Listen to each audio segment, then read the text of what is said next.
안녕하세요. 지금 일하고 있는 일자리에 다들 만족하시나요? 아마 돈 때문에 아니면 마음에 안 들지만 어쩔 수 없어서 혹은 언제든 갈아탈 준비를 하고 계시는 분들 많으시겠죠. 저는 오래 일하던 일자리를 그만두고 자연을 벗삼아 살고 있어요. 다른 것보다 제 아들과 남편을 위해서 그런 결정을 내렸답니다. 어렸을 때 아들과 자주 시간을 보내지 못했어요.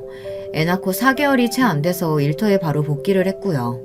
아이는 주로 친정 부모님과 시터가 봐주곤 했습니다. 오랜 시간 몸담았던 일터였기 때문에 제 일에 대한 사명감은 아무도 말릴 수 없을 정도로 컸어요.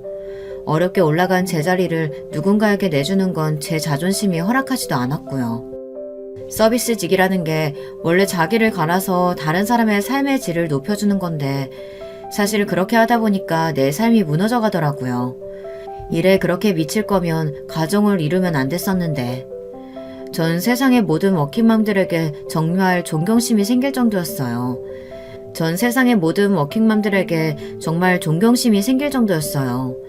친정 부모님께도 너무 민폐인 것 같고 아이도 점점 저를 낯설어 하더라고요. 심지어 남편도 저에게 마음이 떠나가고 있었던 데다가 육아에 업무까지 겹쳐서 우울증 증상을 보이더라고요. 남편은 한 가지 일에 집중하고 탐구하는 걸 좋아하는 스타일인데 대기업이라도 어디서든 정치질이 있기 마련이죠. 아무리 열심히 해도 윗사람 비위 맞추고 접대하는 일을 게을리하면 점점 도태되고 일도 뺏기게 되는 게 다반사였나 봐요. 그런 일을 좋아하지도 않을 뿐더러 제가 다 채우지 못하는 육아의 빈자리를 남편이 하려고 하니 너무 고되고 정신적으로 지쳤나 보더라고요. 다른 사람을 행복하게 해주고 싶어서 일을 한다고 하는 사람이 자기 가정은 돌보지도 않는다는 게 말이 안 되는 것 같아 일을 그만두기로 했습니다. 육아 때문에 일을 그만두고 싶다고 했더니 회사에서 계속 말리시더라고요. 사표는 처리하지 않을 테니 언제든지 오면 일할 수 있게끔 제 자리를 공석으로 해주시겠다고 해서 정말 감사하더라고요. 저렇게 말하는 일이 정말 드문 일인데 그 정도로 저는 제 일에 제 모든 걸 걸고 일했답니다. 그래서 더 열심히 하면 좋았을 텐데 같은 후회는 없어요. 하루하루가 너무나 치열한 전쟁이었고 하루하루 저는 그 전쟁터에서 최선을 다해서 살아남았거든요. 일을 그만두고 저와 남편은 긴 상의 끝에 귀농을 결정했어요.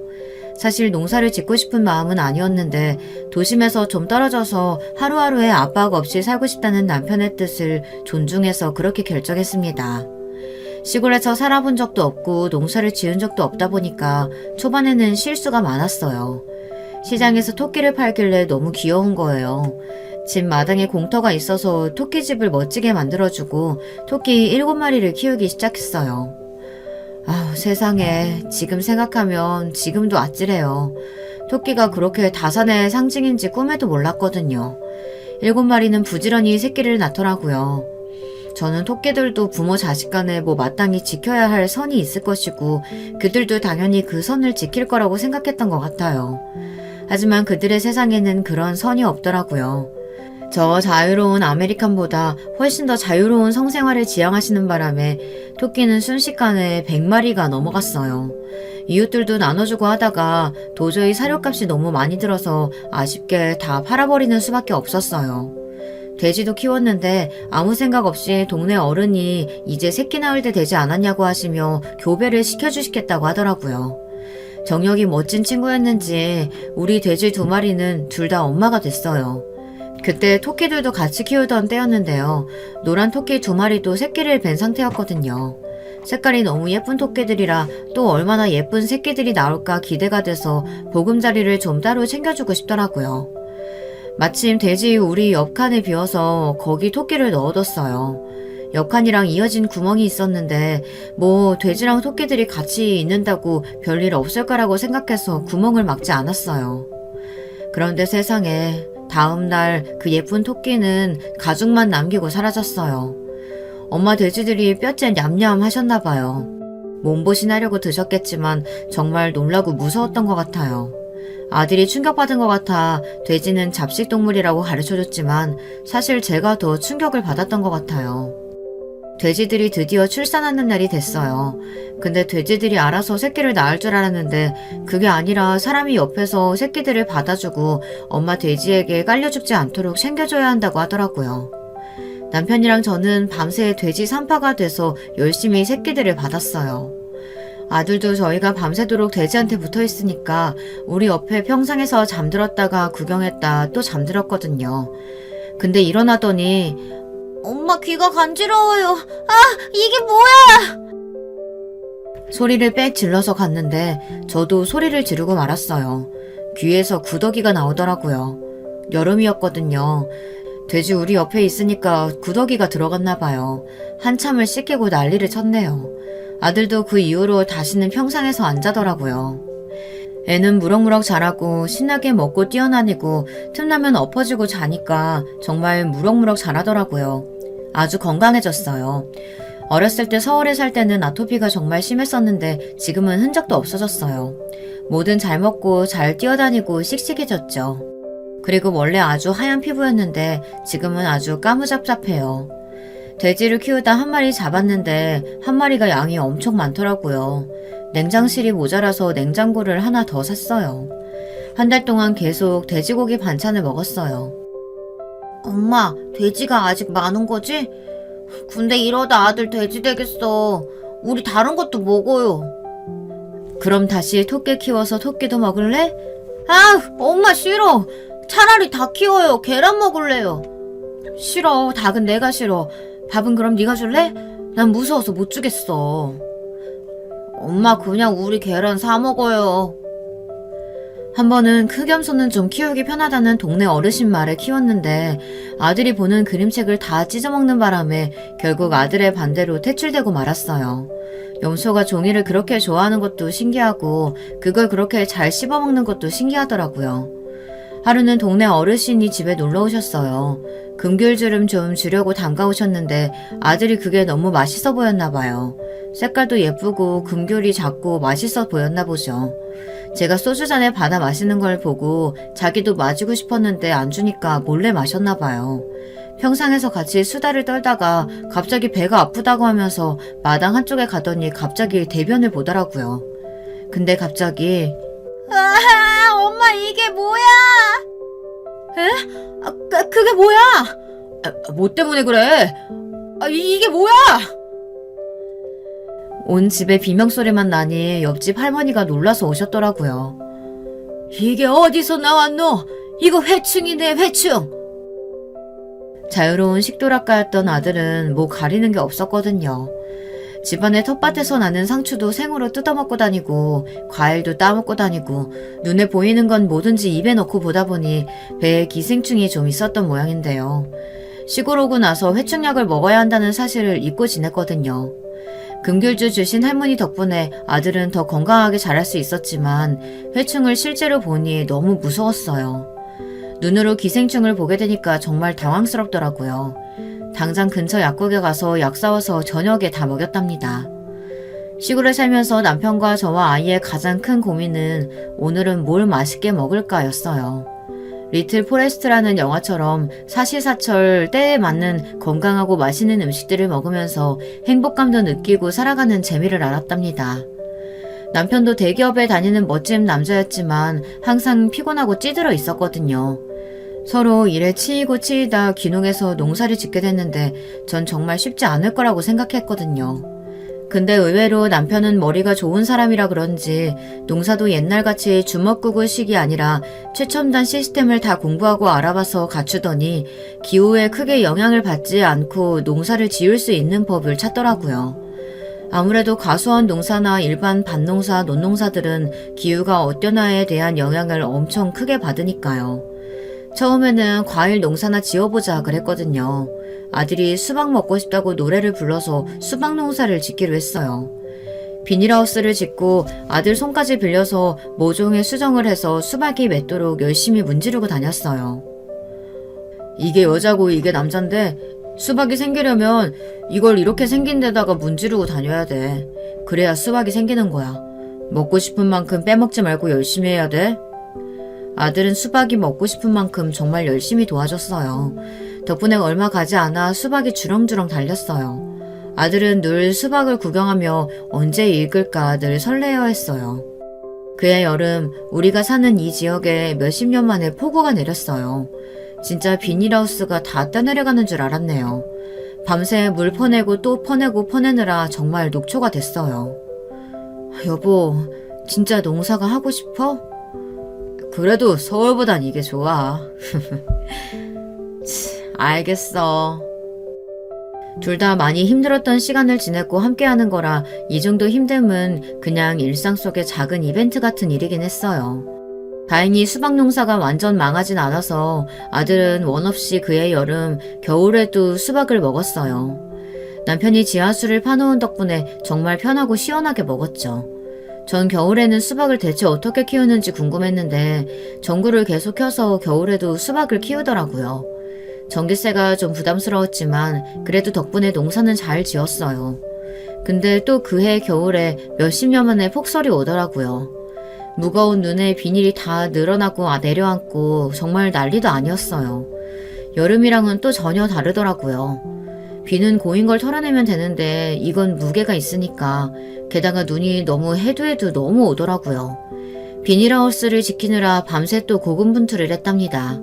제 평생 살면서 그렇게 눈이 많이 쌓인 건 처음 봤어요. 여기가 한국인지 러시아인지 눈이 허리까지 내려서 쌓이더라고요. 아들은 눈싸움을 원 없이 할 수 있을 줄 알고 좋아했는데 자기 키만큼 높이 쌓인 눈을 보고 당황하더라고요. 2번의 경험으로 남편은 큰 깨달음을 얻어서 수박은 접자고 하더라고요. 아주 튼튼하게 특용 작물용 하우스를 제대로 새로 짓고 지하수도 파서 농업용수로 쓰고 희소성이 있는 과일이나 특용 작물들을 재배하기 시작하더라고요. 남편이 나 몰래 농고나 농대를 나온 게 아닌가 생각될 정도로 정말 잘하더군요. 매일 연구에 연구를 거듭해서 나온 결과겠지만 정말 투자한 게 아깝지 않을 정도로 농사가 잘 돼서 수입이 쏠쏠했어요. 기후의 영향을 받지 않는 게 정말 좋았어요. 비가 와도 눈이 와도 상관없고 가뭄에도 크게 걱정이 없었으니까요. 저희가 키우는 특용작물들은 고정적으로 매입하려고 하는 곳이 생각보다 많았어요. 저희가 어디에 매입할지 조건을 보고 고르면 되는 거였는데 참 행복한 고민이더라고요. 흔하지 않은 과일이랑 특용작물들 위주로 농사를 지어서 그게 돈이 되니까 주변에도 알려달라고 하는 사람들도 많고 기술을 배우고 싶어하는 사람들도 많이 찾아왔어요. 그래서 초기 투자 비용과 여러 가지 공부를 해야 하는 것들에 대해 알려주면 지레 포기하고 배우지 않겠다고 하고 돌아가는 사람들도 많더라고요. 남편은 대체 어떤 노력들을 기울였던 건지 얼마나 절박하게 매달려서 터득했는지 마음이 좀 아프기도 했어요. 하지만 자랑스럽고 참 대견했어요. 일 마치고 와서도 책을 보고 연구하고 힘들지 않냐고 하니까 참을만 하다고 하더라고요. 서울에 있을 때가 더 힘들었기 때문에 지금은 몸은 좀 피곤해도 마음이 편하다고 하더라고요. 사람은 정말 마음 편한 게 최고인 것 같아요. 그렇게 하루하루 알차게 노력하고 애써서 그런 걸까요? 요즘은 이런 농사가 뜬다며 특용작물을 키우는 사람들을 찾아와서 촬영을 하더라고요. 방송국에서도 달라진 농업의 현황을 보여주고 싶다고 저희한테 양해를 구하고 촬영을 했어요. 저랑 남편이 농사 짓는 모습이 방송에 나갔는데 그 방송이 여파가 대단하더라고요. 여기저기서 농사 짓는 법을 배우고 싶다는 문의랑 찾아오는 사람들도 많았고 심지어 한동안 바빠서 제대로 얼굴도 못 보고 살던 남편의 동생, 그러니까 서방님이 갑자기 귀농을 하겠다고 우리를 찾아왔어요. 콧대 높은 동서와 함께요. 동서는 세상 부족한 게 없는 집안에서 태어나서 험한 일은 한 번도 해본 적이 없는 사람이라고 들었는데 직접 보니 그냥 공주님이 평민들 사는 거 구경하라고 온 것 같은 모습이더라고요. 아무 조사도 없이 갑자기 귀농하겠다고 하는 게 너무 섣부른 판단 같아 우리 부부는 서방님 부부를 말렸는데요. 도리어 걱정 말라고 하더라고요. 저희 집 근처에 집을 사서 이미 내려왔다고 하며 자기도 노력할 테니 농사 짓는 방법을 좀 가르쳐달라고 하더라고요. 남편은 갑자기 왜 농사를 지으려고 하냐고 했는데 사실 서방님은 정말 잘 나가는 수입차 딜러였거든요. 돈도 많이 벌고 잘 나갔었는데 밑에 사람이 잘못 들어온 거예요. 마음고생을 아주 톡톡히 했나 보더라고요. 딜러가 아니라 거의 사기꾼이었는데 처음 일주일간은 열심히 일 배우고 조용했대요. 그런데 상황 파악을 쫙 하더니 갑자기 어떤 고객들한테는 차량 업그레이드 금액을 더 올려 현금으로 받고 더 싸게 해주는 것처럼 사기를 치고 일하는 곳에서는 너무 짜게 굴어 어쩔 수 없이 할인된 금액으로 팔았다고 보고하고 혼자 뒷돈을 두둑하게 챙기다가 서방님과 같이 한 일이라고 모함을 했었나 보더라고요. 서방님이 이런 방법이 있다고 알려준 대로 한 것뿐이라고요. 고향 후배라는 말에 좋게 보고 이런저런 팁도 알려주고 잘해줬는데 도리어 은혜를 원수로 갚는 걸 보고 사람한테 신물이 나서 일을 그만뒀대요. 일은 그만둬서 수입은 부족한데 동서도 서울에 있으면 계속 쇼핑만 다니고 씀씀이가 감당이 안 될 것 같아 고민을 엄청나게 하고 있었대요. 근데 그때 우리 부부가 방송에 나오는 걸 보고 우리도 이제 좀 다르게 살아보는 것도 좋을 것 같아 내려왔다고 하더라고요. 우선 형이 있어서 안심이 되고 믿을 수 있는 것도 있었고요. 형수랑 같이 있으면 부인이 좀 바뀔 것 같아서 내려왔다고 하는데 그 얘기를 듣는 순간 좀 생각이 많아지긴 했어요. 저 사람이 과연 바뀔까? 보면 그 생각밖에 안 들더라고요. 시골에 있는데 넓은 책 유럽 나들이 모자에 양산 선글라스까지 하고 원피스를 곱게 차려입고 우아하게 동네를 돌아다니더라고요. 동네에 외계인이 내려온 것처럼 정말 이질적인 풍경이었어요. 아들은 숙모 오셨다고 텃밭에서 방울토마토도 따와서 주고 동네 똥강아지들 이름도 알려주고 그러더라고요. 그닥 관심이 있는 것 같진 않았지만 아들의 동네 소개를 그래도 흥미롭게 다 듣더라고요. 평소에도 그렇게 살았는지는 모르겠지만 식사 때가 됐는데 가만히 앉아서 집에 돌아갈 생각을 안 하더라고요. 저녁 때인데 집에 가서 서방님 저녁밥 준비 안 해요? 형님이 저녁밥 준비하시는데 제가 왜 저녁밥을 준비해요? 전 너무 어이가 없어서 버릇을 좀 고쳐줘야겠다는 생각이 들더라고요. 전 싸가지 없는 사람도 싫지만 다른 사람을 당연한 듯이 부려먹는 사람도 정말 싫었거든요. 세상에 공짜는 없죠, 동서. 오늘은 처음 왔으니까 밥을 주겠지만 내일부터 서방님 밥은 동서가 직접 해서 드려요. 여기 말고 동서 집에 가서 먹고요. 참 각박하시네. 가족끼리 오랜만에 만났는데 밥 먹는 걸로 그렇게 선 그을 필요 없잖아요. 특별히 고급지고 좋은 반찬도 없을 거면서. 네, 그런 좋은 반찬도 없으니까 댁에서 서방님 밥 직접 챙겨주라는 거죠. 그게 자신 없으면 여기 와서 밥도 같이 차리고 설거지도 해야 돼요. 남편들 일하는데 참도 갖다 줘야 하고요. 그게 싫으면 알아서 댁에서 차려 드세요.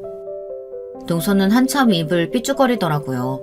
소박한 밥상을 보고 더 어이없는 표정이었는데 지율이가 잘 먹는 걸 보고 찝찝해하면서 된장찌개를 한술 뜨더라고요. 그러고는 다른 반찬도 조용히 맛보더니 밥을 2공기나 먹고 갔어요. 자기도 그런 자기 모습에 어이없어하며 참 맛있게 먹더라고요. 동네 어른들이랑 같이 품앗이를 해서 벼농사를 지었거든요. 이 집이 일손 부족하면 또 그리로 도와주러 가고 저 집이 일손이 부족하다 하면 또 그 집에 일을 도와주러 가고 그리고 좋은 게 있으면 서로 나누는 그런 정이 참 좋았어요. 좋은 마음으로 지은 쌀이라 그런 건지 땅에 지기가 좋은 건지 쌀이 정말 너무 맛있더라고요. 밥에 찹쌀을 넣지도 않았는데 왜 이렇게 밥에 윤기가 돌고 찰기가 있는지 신기하더라고요. 서울에서도 좋은 쌀이라고 해서 품종쌀을 비싼 돈 주고 사 먹었는데 직접 키운 이 쌀로 지은 밥은 정말 꿀맛이거든요. 또 집 앞에 텃밭으로 키운 마늘과 양파로 만든 장아찌, 마늘종 볶음, 또 집안에 텃밭에서 딴 가지로 만든 가지볶음, 키운 돼지로 만든 돼지고기 주물럭, 텃밭에서 갓 따온 상추, 오이랑 쌈장, 금방 무친 겉절이까지. 아들은 맛있죠? 맛있죠? 를 연발해서 물어보더라고요. 원래 입맛이 까다로우는 편인데 배도 고팠고 형님 체면을 봐서 많이 먹은 거라고 되지도 않은 변명을 하더라고요. 밥을 하기 싫은 건지 밥이 너무 맛있었던 건지 동서는 거의 아침 빼고 점심 저녁은 무조건 우리 집에서 해결을 하더라고요. 그래서 텃밭에서 마늘 정도 뽑아오고 방울토마토, 오이도 따오라고 시켰어요. 처음에는 벌레 한 마리도 못 잡고 소리를 질러 지우리가 잡아준 적도 있고요. 자주 벌이 날아다니다 붙는 바람에 맨날 소리만 지르길래 닭 우는 소리를 내면 닭이 도망간다고 알려줬는데 효과가 좀 있었나 봐요. 뜬금없이 닭 울음소리가 계속 들려서 보면 덜덜 떨면서 꽃기워하는 동서가 보여 한동안 많이 웃었답니다. 마을 어른들 집에서 품앗이 할 때도 같이 데리고 갔고요. 처음에는 피부가 타면 어떡하냐며 난리도 치고 벌레가 붙어서 비명도 지르고 난리도 아니었어요. 근데 조금 지나고 다른 사람들도 영 반응이 없으니까 혼자서 벌레도 툭툭 잘 털어내더라고요. 그렇게 동서는 점점 더 편안하고 여유 있는 사람으로 바뀌어갔어요. 처음에는 삶의 재미도 없고 오로지 외양을 꾸며서 만족하려고 하는 것처럼 온갖 명품들도 치장하고 그걸 보여주는 것 외에는 관심 없는 사람 같았거든요. 그래서 동네 어른들을 봐도 선글라스 끼고 아는 척도 안 했어요. 그러다 점점 관심받고 사랑받고 싶었는지 시골 어른들한테 이게 샤넬이다, 이게 루이비통이다 라고 막 자랑하고 돌아다니더라고요. 근데 얘기해도 뭐? 무슨 똥? 옷 이름이 왜 똥이래? 왜 그런 냄새나는 이름을 지었냐? 이런 소리만 들어대니까 슬슬 꾸미는데 힘이 빠지는 모양이었어요. 처음에는 지우리한테도 그렇게 마음을 열지 않았어요. 시골 똥강아지 대하듯이 적당히 외면하고 적당히 귀찮아했었는데 점점 친해지고 손도 잡고 같이 동네를 돌기도 하고 사이좋게 지내더라고요. 지유리한테 점점 마음을 열기 시작하더니 저보다 지유리를 더 많이 찾더라고요. 아이들은 편견이 별로 없으니까 대화하기도 더 편해서인 것 같더라고요. 동서는 어려서부터 부잣집에서 자랐는데 돈 버는데 급급하고 자식한테 애정과 관심이 부족한 부모 밑에서 자라서 그런지 표현하는 방법도 서툴고 자기 감정을 표현하는데도 많이 서툰 사람이었어요. 그래서 하나하나 음식 만드는 방법도 알려주고 어른들 대하는 방법도 알려주고 그랬어요. 처음에는 아래 것들 보듯 선글라스를 살짝 내리면서 눈을 내리깔고 저를 보곤 했었는데요. 점점 웃기도 하고 눈을 맞추고 자기 얘기도 하기도 하더라고요. 요즘은 사는 게 조금 덜 지루하다고 하는데 그제야 좀 안심이 됐어요. 서방님도 남편을 열심히 도와주고 기술도 배우고 농사 노하우도 익혀가고 있더라고요. 처음 왔을 때보다 밥을 잘 먹어서 그런지 살도 좀 붓고 마음이 편해서 그런지 잠도 잘 자고 마음이 정말 많이 편해졌대요. 그리고 결정적으로 저희 집에서 밥을 먹는 게 너무 좋다고 하더라고요. 일 다닐 때도 동서가 음식을 못하니까 거의 반찬을 사서 먹거나 배달 음식을 먹었는데 입에 물릴 대로 물려서 집밥 먹고 싶은 마음이 간절했대요. 사실 우리 밥상에 수저 2벌도 놓으면 되는 일이긴 한데 반찬 차리려면 아무래도 더 신경 쓰이는 건 있지만 별 수 있나요? 제 복인가 보다 하고 늘 밥을 차렸습니다. 밉상이던 동서도 이제는 수저도 놓고 상추도 잘 뜯어오고 무엇보다도 함께하는 즐거움을 알아가는 것 같아 좋아 보이더라고요. 우리 남편도 일손이 생기니까 일도 편하고 더 좋아하고요. 지금처럼만 살아가면 하루하루 웃으면서 참 좋겠다 싶었는데 갑자기 생각지도 못한 상황이 생겼어요. 방송국에서 다시 취재가 왔어요. 형제가 같이 일하면서 특용작물 농사를 짓고 있는 모습을 찍어서 젊은 사람들에게 농업을 장려하려는 취지로 방송을 좀 내고 싶다고 하더라고요. 근데 참을 주러 간 동서도 같이 찍혔더라고요. 꾸미지 않고 편하게 있던 동서는 생각지도 않게 날벼락을 맞아버렸습니다. 친정에서 엄청난 연락들을 받은 거였어요. 너 그 꼴이 대체 뭐냐? 내가 그 꼴 보려고 너 그렇게 키운 줄 알아? 김서방이 그렇게 됐으면 얘기를 했어야 할 거 아니야? 아침 방송보다 갑자기 네가 나왔는데 내 눈을 의심했다. 내가 뭐라 그랬냐? 언제 어디서든 품위를 유지해야 한다고 했는데 거짓골을 하고 그런 방송에 나왔어. 집안 망신을 시켜도 유분수지. 언니, 내가 희정이한테 연락하고 얼마나 놀랐는지 알아? 걔가 언니 방송 나온 거 캡처까지 해서 나한테 보냈다고. 혹시 다른 애들이 또 언니 알아볼까봐 내가 얼마나 가슴 졸였는지 아냐고. 희정이 그 지집에 입 틀어막느라 내가 돈을 얼마나 썼는지 몰라. 지금도 손이 떨려. 왜 날 이렇게 쪽팔리게 만들어? 원래 상태대로 돌아오기 전까지 절대 서울 올라오지 마. 아는 척도 하기 싫으니까. 동서는 원래 여린 사람이었던 것 같아요. 집안 식구들한테 온갖 가스라이팅을 당한 동서는 다시 흑화한 것처럼 어울리지도 않은 복장에 온통 시크하고 도도한 말투로 자신을 중무장했더라고요. 다 같이 밥 먹는 자리에서도 반찬 투정하고 이런 풀떼기 말고 제대로 된 밥이 먹고 싶다고 짜증을 내더라고요. 서방님이 달래봤지만 원래 나는 이런 인간이었던 거 잊었어? 호텔 뷔페 정도는 먹어줘야 기분이 좀 풀리겠는데 오늘 먹으러 가자. 난 꼭 오늘 먹어야겠어. 하고 계속 투정을 부리더라고요. 호텔 뷔페라는 말에 지유리는 눈이 반짝거렸어요. 한창 농사철이라 일손도 부족하고 바쁜 상태였는데 호텔 뷔페에 데려다달라는 말에 서방님이 정말 곤란해하더라고요. 대화는 끝날 기미가 보이지 않고 지유리도 계속 숙모랑 가고 싶다고 난리였어요. 거기 맛있는 거 많아요? 엄마, 나 맛있는 거 먹고 싶어요.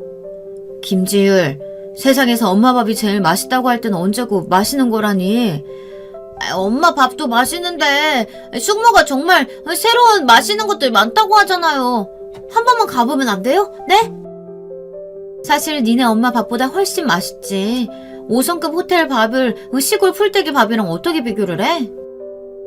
난 내 밥이 5성급보다 훨씬 맛있다고 생각하는데. 그리고 호텔밥 질리도록 먹었는데 난 내가 만든 밥이 훨씬 더 맛있어요. 지금 애 앞이라고 헛붕 떠시는 거예요? 그런 근자감은 대체 어디서 나오는지 모르겠네. 그건 아니죠. 그리고 형님이 호텔밥을 어떻게 질리도록 먹었겠어요? 어이가 없네. 순간 대놓고 무시하는데 저도 모르게 화가 나더라고요. 그럼 이왕 이렇게 된 거 호텔 뷔페 먹으러 갑시다 그럼. 제대로 보여줄 테니까. 아니 여보 괜찮겠어? 호텔 가려고? 걱정 마. 지율이도 너무 가고 싶어 하니까 예약하고 갔다 오지 뭐. 동서 2시간 후에 집으로 와요. 내가 운전해서 갈 테니까. 동서는 이게 웬일인가 하는 눈빛이었지만 한창 바쁜 시기라 곤란해하는 서방님과 남편을 보니까 이 방법밖에 없다는 생각이 들었어요. 동서가 한번 난리치면 누가 알아줄 때까지 하는 스타일이라 참교육이 정말 필요하다는 생각이었거든요. 항상 시골에 있느라 잘 꾸미지 않았지만 오랜만에 호텔에 가는데 제대로 갖추고 가고 싶더라고요. 화장은 심플하고 단정하게만 하고 옷에 힘을 좀 줬어요.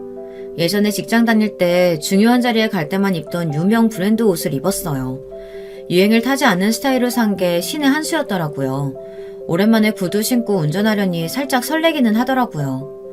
동서는 제 옷차림을 보고 시골 아줌마가 웬일이야 하는 눈빛이었어요. 호텔 간다고 짭까지 걸치고 나오셨네. 보는 안목이 그렇게 없어서 어떡해요. 내가 중요한 자리에만 입고 나가는 샤넬 2018 SS 시즌 옷인데. 어렸을 때부터 부자였던 사람들은 이런 거 빠삭하게 알고 있는 줄 알았는데 아닌가 봐요. 동서도 안목 좀 키워요. 진짜를 알아보는 안목. 지율이는 엄마 예쁘다고 평소에도 이러고 다니라고 했지만 시골에서 텃밭 가꾸기 바쁜데 그냥 웃기만 했어요. 지율아, 네 엄마가 이렇게 멋진 사람이란 것만 네가 알고 있으면 돼. 동서는 뒤에서 궁시렁거리며 콧방귀를 뀌었지만 전 상관없었어요. 호텔에 들어서는데 오랜만에 오는데도 남의 집 같지 않고 아주 익숙하더라고요. 자기가 리드해서 호텔을 안내하려고 했던 동서는 제가 호텔을 이곳저곳 너무 잘 알고 있으니 약간 당황하더라고요. 저는 아주 자연스럽게 뷔페장으로 갔고 동서는 비꼬기 시작했어요. 아니 형님은 얼마나 자주 호텔을 드나들었길래 길 한 번 헤매는 법이 없대요? 수상하게. 왜? 젊은 시절 호텔을 마르고 닳도록 왔다 갔다 해서 그래요. 호텔 잘하는 게 나쁜 거야? 나는 자랑스러운데. 아니 애도 앞에 있는데 참 오픈마인드시네요. 세상에. 지율이는 처음 보는 화려한 장식들과 엄청난 호텔의 음식들에 온통 마음이 뺏겨 우리 얘기는 듣지도 않더라고요. 엄마 빨리 가요. 김지율, 엄마가 호텔에서 어떻게 행동해야 하는지 알려줬지? 목소리 낮추고 다른 사람들도 호텔에 행복하려고 왔는데 그 사람들의 행복한 시간을 방해하면 안 되지. 자, 가자. 지율이는 그릇에 자기가 먹고 싶은 것들을 한가득 담아왔어요. 랍스타에 초밥에 TV에서 보고 입맛만 다셨는데 오늘 소원 성취하는 날이더라고요. 5접시나 가져와서는 마음이 급한지 손으로도 먹고 옷에도 흘리고 난리가 났어요. 맛있는 거 먹는 날이니 그러려니 했는데 동서가 큰 소리로 화를 내더라고요. 저를 쳐다보면서 정말 불쾌하고 경멸한다는 눈빛으로 아니 이렇게 더럽게 먹으면 어떡하자는 거야. 사람들이 다 쳐다보잖아. 아 진짜 더러워서 같이 못 먹겠네. 지 엄마 닮아서 교양이 없네. 교양 있게 먹으라고. 동서 목소리가 너무 커서 도리어 이목이 다 집중되더라고요. 흑화된 동서는 또 막말을 퍼부어대고 있었어요. 아 정말 짜증나. 모처럼 왔는데 이게 무슨 망신이야 진짜. 네 목소리가 더 부끄럽다고 얘기해주려다 참고 있는데 갑자기 지배인님이 오시더라고요. 안녕하십니까 총지배인님. 정말 오랜만입니다. 여기서 이렇게 뵙다니 정말 영광입니다. 다른 거 더 필요한 건 없으십니까? 네, 정지배인님 안녕하세요. 잘 지내셨죠? 오랜만에 왔는데 소란을 떨어서 죄송합니다. 아이가 호텔 뷔페를 처음 이용해서 많이 서툴러요. 제가 교육을 시켰는데도 음식이 너무 맛있다고 이렇게 급하게 먹네요. 처음 오면 다 그럴 수 있죠. 저도 처음 왔을 때 정신없이 먹기만 했던 기억이 있습니다. TV에서 봤는데 남편분이랑 같이 농사 짓고 계시던 거 맞으시죠? 그래서 그런지 아이가 정말 건강하고 활기차 보여요. 총신배이님이 예전에 여기서 일하실 때도 정말 멋있으셨는데 화면에서 보니까 정말 빛이 나시더라고요. 저도 나중에 그렇게 살고 싶습니다. 혹시 더 필요한 거 있으시면 말씀해주세요. 처음 호텔을 방문한 아드님을 위해서 주방장님이 특별히 케이크 만들어주시겠다고 하십니다. 부디 맛있게 드셔주세요. 엄마 아는 사람이야? 와, 케이크 준대? 옛날에 같이 일하던 직장 동료 아저씨야. 그러니까 지율이가 점잖게 행동해줬으면 좋겠어. 안 그러면 엄마가 너무 부끄러워. 엄마가 지율이 때문에 저 아저씨랑 사이 안 좋아지면 지율이도 좋겠어? 엄마 미안. 조용히 맛있게 먹을게요. 케이크도 감사히 먹겠습니다. 아니 잠깐. 케이크고 뭐고? 진짜 여기 호텔 총지배이님이 형님이라고요? 말도 안 돼. 말도 안 되는 소리 하네. 이거 너무 짜고 치는 고스톱 아니야? 내가 젊은 시절에 호텔을 자주 다녔다고 했잖아. 나는 여기 호텔리어였어. 오랜 시간 동안 저는 호텔업계에 종사했습니다. 사실 호텔 일이 겉으로 보면 화려하고 아름답지만 그 이면에는 정말 많은 사람들의 희생과 노력으로 돌아가고 있는 곳이거든요. 정말 바쁘고 힘들고 호텔 경영 쪽에 원서를 넣었던 저는 수능을 치고 얼마 안 돼서 호텔 뷔페 서빙 알바를 한 적이 있어요. 무겁고 고급스러운 수많은 식기들, 화려한 음식들도 가득한 게 정말 신기했어요. 또 호텔에서 일하려면 용모가 몹시 단정해야 하더라고요. 고객들한테 위화감을 줄 수 있는 장신구들은 다 빼야 하고 어색한 올백머리에 머리망으로 올림머리까지 해야 하더라고요. 그리고 스타킹에 단화, 정장, 바지까지, 그리고 정말 빡센 업무 강도도 그랬었지만 뭔가 관리자들의 은근한 텃세, 알바생을 무시하는 말과 행동들까지 조금 기가 죽고 참 힘들었어요. 그런데 호텔에 오는 사람들의 설레는 마음, 좋은 곳에 와서 느끼는 행복감까지 덩달아 저도 행복해지더라고요. 방문하는 사람들에게 좋은 추억을 만들어줄 수 있는 일이 참 멋지게 생각됐어요. 물론 예기치 않게 개 진상씨들이 오는 바람에 정말 죽방을 날리고 싶은 날도 많았지만 알바를 하면서 여기서 일하면 매일매일 나도 행복하지 않을까 하는 생각을 했어요. 그래서 무역 쪽으로 갈까 하다가 호텔 경영으로 진로를 정했어요. 전 한번 정하면 끝장을 보는 스타일이거든요.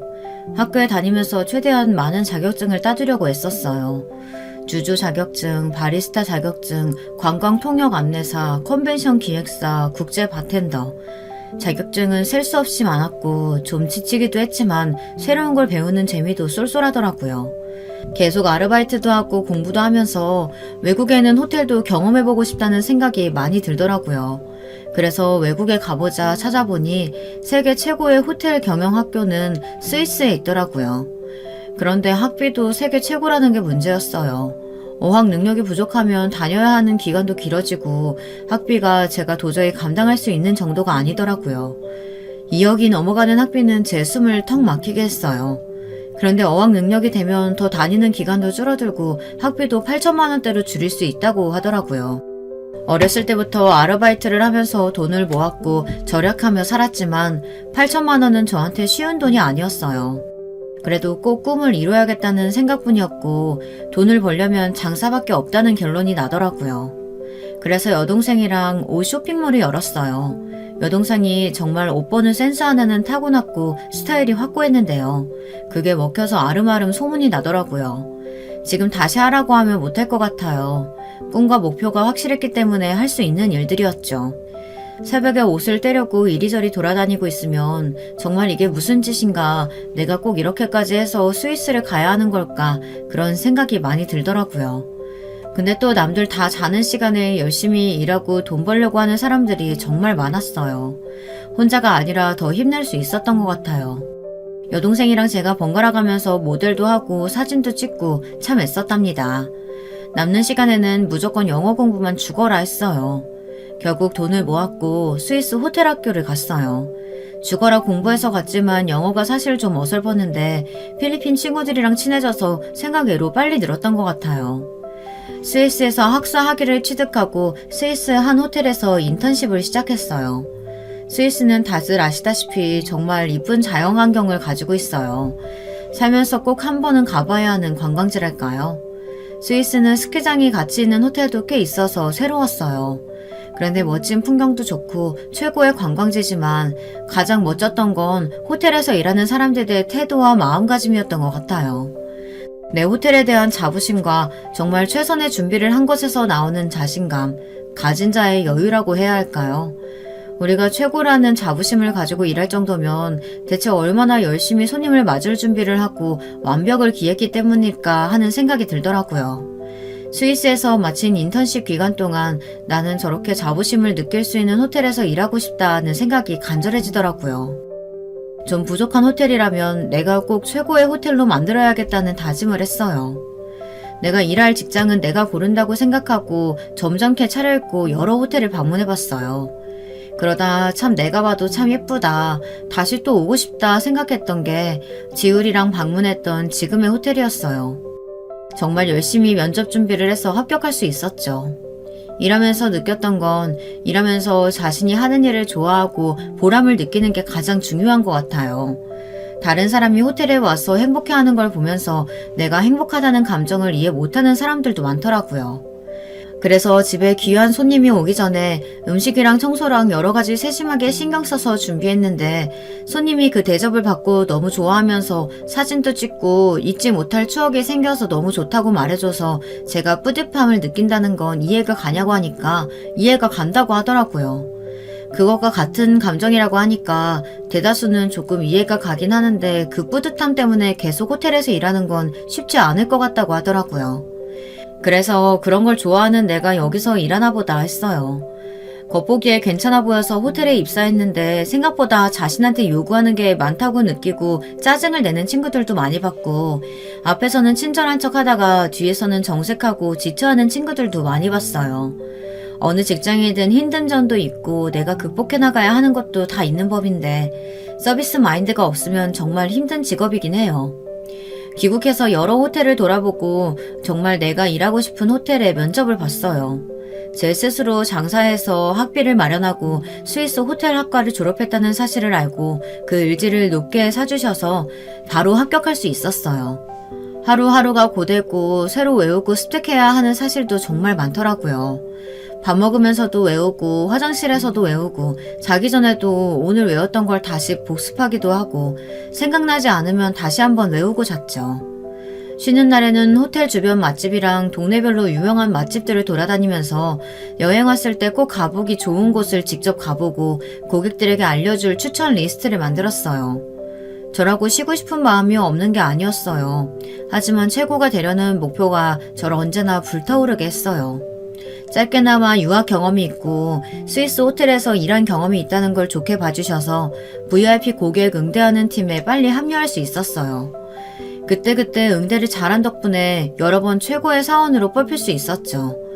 전 더 욕심이 생겨 연차가 쌓인 후엔 호텔 경영사 자격증도 따고 레클레도어 정회원이 되기 위해 정말 젖먹던 힘을 다했던 것 같아요. 호텔에 방문하는 내 외국인들 고객들이 신뢰할 수 있는 지역 전문가가 되기 위해서 레클레도어 배지도 획득했어요. 단어부터 생소하기만 한 이 배지가 의외로 영향력이 참 크더라고요. 컨시어즈는 고객 편의를 위해 호텔에서 총괄하는 서비스를 담당하는 직원인데 그 중에서 레클레도어는 세계 컨시어즈 협회 심사를 통해 골든키를 받은 베테랑 호텔 컨시어즈를 뜻해요. 국내에도 30명밖에 안 되는 숫자예요. 정말 심사가 까다로운데 저 때문에 다른 직원들도 저 배지를 실제로 딸 수 있는 거구나 하며 도전하는 사람들이 생기더라고요. 호텔에 오시는 VIP 분들도 레클레도어 직원이 있다고 들었는데 안내받을 수 있냐는 문의가 들어올 때도 많더라고요. 저 배지가 생긴 덕분에 승진도 하고 정말 초고속으로 빠르게 VIP 고객 전담팀의 책임자가 됐어요. 저는 동기부여하는데 귀신이었거든요. 직원들 안내 교육도 다시 해주고 제가 그동안 모아왔던 방대한 자료들도 오픈했어요. 저를 시기하는 사람들도 있었는데 우린 한 팀이니까 꼭 잘해보자는 그 마음에 직원들도 슬슬 움직여주더라고요.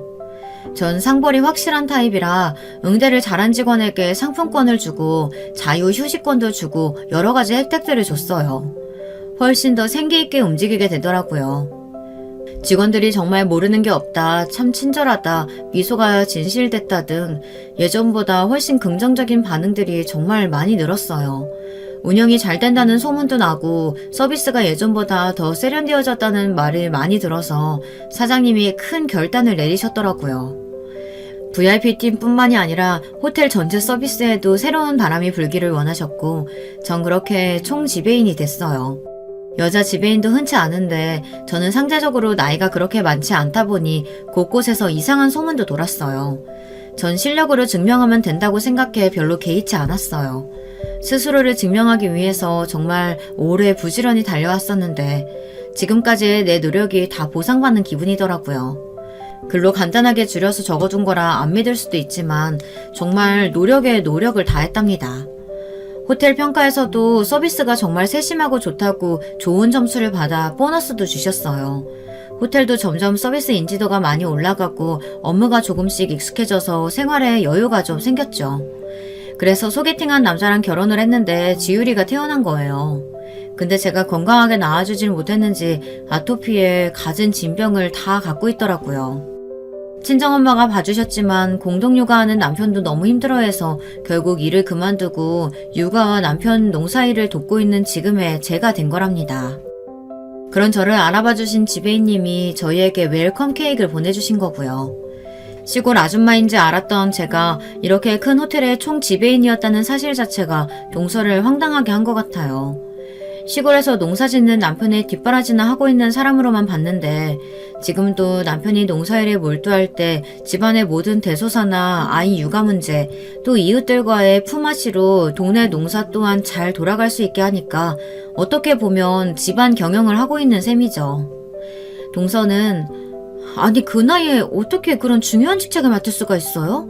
거짓말 아니야? 라고 하더라고요. 그 모든 때와 상황이 잘 맞아떨어진 거였다 보니 전 운명인가 보다 하고 받아들였던 거지 저도 사실은 잘 믿기지가 않더라고요. 처음에 그 자리에 앉았을 때도 높은 자리라 좋은 것보단 어떻게 업무 체계를 잘 돌아갈 수 있도록 할 수 있을까 그런 고민들만 했던 것 같아요. 제가 세계에서 인정해주는 레클레도어 자격을 얻었을 때 호텔의 경영진들은 고민을 많이 했다고 하더라고요.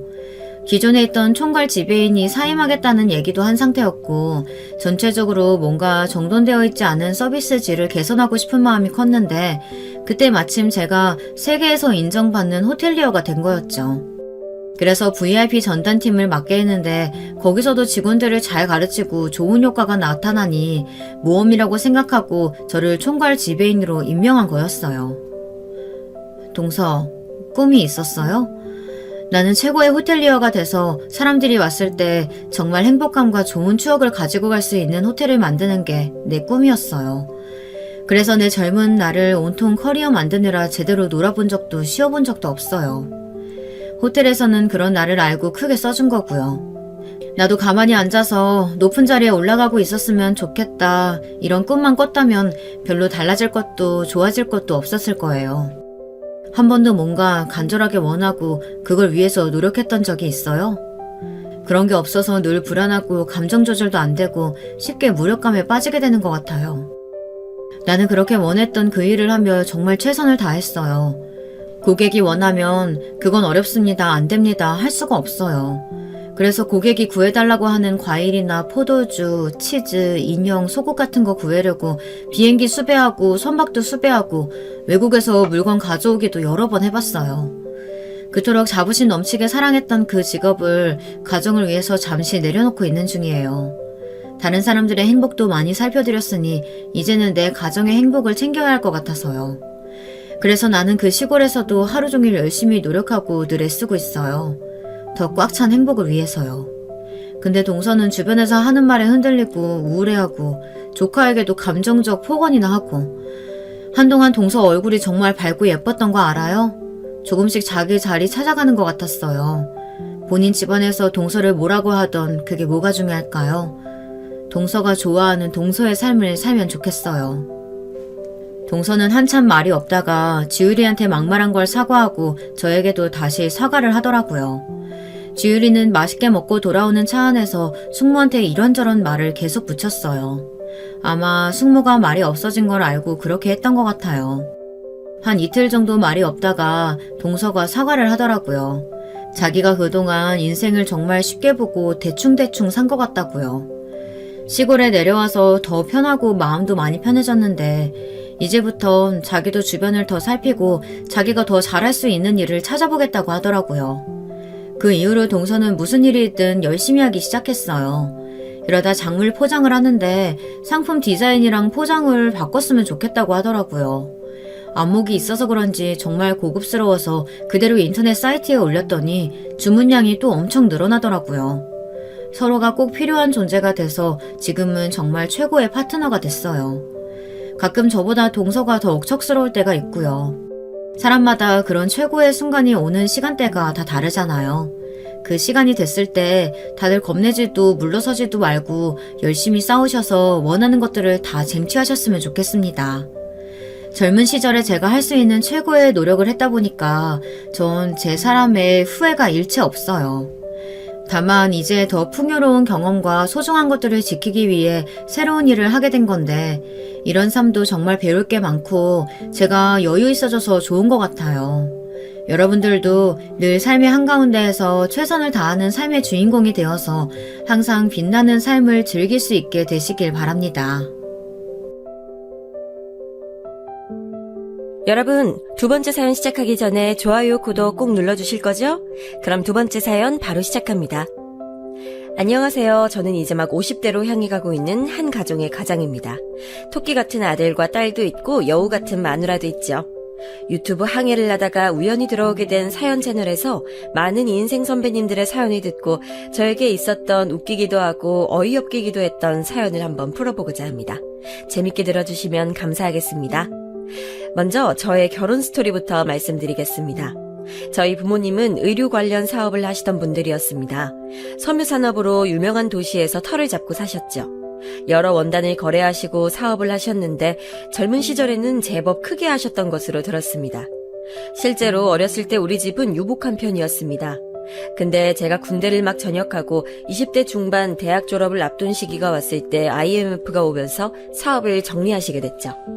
저는 그때 영어 공부를 하랴 여기저기 회사 원서를 넣느랴 정신이 없었는데 부모님께서는 그때 결단을 내리시고 그냥 밀린 자금을 다 청산하시고 이제 사업은 그만하겠다 하셨습니다. 그 후로 그저 소일거리를 하시면서 지내셨죠. 가지고 계신 건물 관리만 하시면서요. 청소하기 귀찮으시다고 살던 아파트도 그냥 처분하시고 부모님 소유의 원룸 건물 옥상으로 이사를 가버리셨습니다. 사실 잘하면서도 워낙 남에게 어떻게 보일까에는 관심이 없으시고 본인들 편하게 지내는 걸 좋아하셨기에 많이 부유했음에도 외제차 같은 걸 타본 적도 없고 요즘은 흔하게 보이는 국산 중형차도 타본 적이 없을 정도니까요. 그래서 제 친구들도 아무도 저희 집 형편을 잘 몰랐습니다.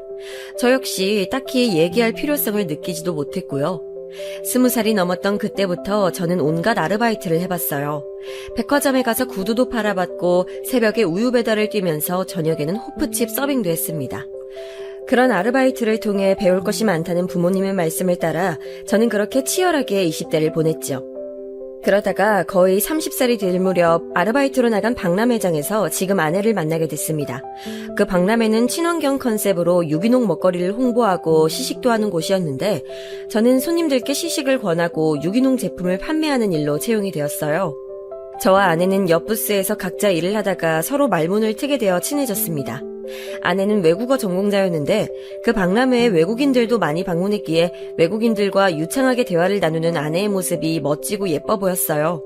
항상 출근 시간보다 30분 전에 도착해서 매장을 점검하고 목이 터져라 요령 피지 않고 성실히 일하는 모습이 저 사람을 좀 더 알아가고 싶다는 생각을 하게 되더군요. 저는 박람회 아르바이트 마지막 날 잘 지내라며 인사를 건네는 그녀에게 전화번호를 알려달라고 용기를 내어 고백을 했습니다. 네? 번호요? 밥이나 함께 하게요. 괜찮으시다면요. 그녀는 순간 얼굴이 붉어지더니 저에게 수줍게 번호를 알려주더군요. 그럼 다음에 차 한잔 하자면서요. 만나보니 그녀는 더더욱 멋진 사람이었고 전 그런 그녀에게 반해 그렇게 우리는 연애를 시작하게 됐습니다. 당시 막 회사 신입티를 벗었던 저와 취업 준비 중이었던 여자친구. 우린 참 돈이 없었어요. 그래서 데이트를 할 때도 항상 저렴한 김밥집이나 백반집을 가서 먹기 일쑤였고 가끔은 도시락을 싸와서 동네 공원에 가서 먹기도 했습니다.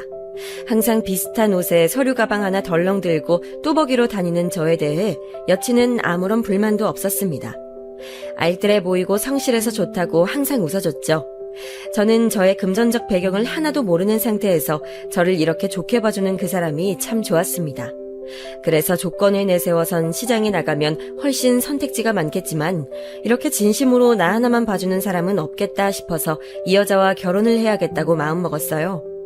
그 후 저는 다니던 회사를 그만두고 보일러를 다루는 중견기업에 이직을 했습니다. 보일러 쪽에서 나름 유명한 회사였고 연봉이며 복지 모두 전에 회사보다 괜찮았어요. 여자친구는 몇 년을 공부하더니 구급 공무원 시험에 붙게 돼서 동사무소에 출근을 하게 됐습니다. 저는 이제 결혼 얘기를 할 때가 됐다 싶어서 그녀에게 조심스레 얘기를 꺼냈습니다. 그날은 마침 연말이기도 해서 우리는 큰맘 먹고 멋진 레스토랑을 예약해서 스테이크를 썰고 있었죠. 저기 미진아, 있잖아.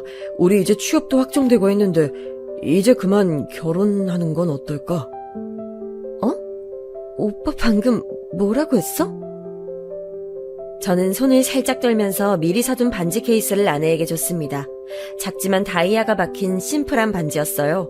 매장에서 인기 디자인이라고 해서 심사숙고해서 고른 것이었습니다. 여자친구는 반지 케이스를 열어보더니 한동안 아무 말이 없었어요. 나랑 결혼해줄래? 내가 평생 손에 물 안 묻게 해준다는 말은 못하겠지만 같이 고생한 만큼 노후에 우리 행복하게 살 수 있게 잘할게. 사랑한다.